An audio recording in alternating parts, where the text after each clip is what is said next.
the airport, the security agent looked at me and said, "I need you to come with me, alone."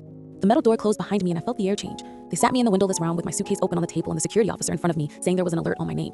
My son had stayed outside with another airport employee, and I could only think that someone in that building full of cameras was about to decide whether he could travel with me or not. A few minutes earlier, I had been in the security line, tired but calm. It was my first flight alone with my son after the separation. He kept talking about the clouds and the food on the plane, and I was clutching a folder with all the papers, authorization signed by his father, a copy of the agreement, the child's documents. When I scanned my passport, the agent checked it twice, spoke on the radio, and asked me to follow her. Only me, leaving my son behind, watching his mother disappear among uniforms with a confused face. In the room, they told me there was a report for possible child abduction. The system marked that I might try to take my son out of the country without his father's consent. On the screen, I saw my photo and a text linked to the alert. It described the mother as unstable, impulsive, capable of running away with the child. It said the father feared for the boy's safety. I did not need to see his name to know who had written that. I suddenly remembered our last big argument in the kitchen of our old house, when I mentioned the idea of moving one day to another city with our son. He answered that he would stop me however he could, that no one would take his boy away from him. Back then, I thought those words were said in anger, just another attempt to manipulate me so I would stay put. Now, sitting in front of a screen with my face and the word alert beside it, I understood that time he had been serious.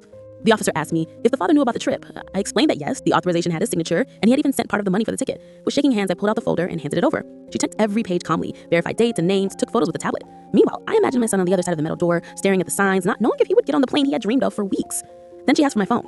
She looked through my recent messages with my ex. There were his sweet words from the night before, wishing the boy a good trip, and asking me to send photos when we arrived. Seeing those messages on the same table where they were reviewing the alert made my stomach twist. It didn't look like a system error. It looked like a double game. On one side, he acted helpful. On the other, he had a button ready to stop me whenever he wanted. They called a supervisor. They confirmed that the signature on the authorization matched the one on the agreement and that there was no court order banning me from leaving the country with my son. The officer explained that from the airport's point of view, they could let me fly, but the report would remain active and the father could use it later in court to question any decision I made. She told me to think carefully about how much risk I was willing to carry on that very trip.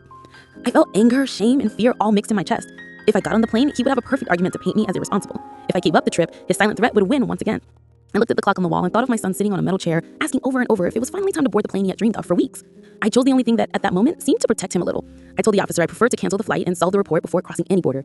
I did not do it to obey my ex. I did it so he would not get another weapon. She recorded in the system that I had withdrawn for precaution and handed me back my documents. When I opened the door, I felt I was leaving part of my pride in that room, but also that I was getting back a tiny bit of control over my own life.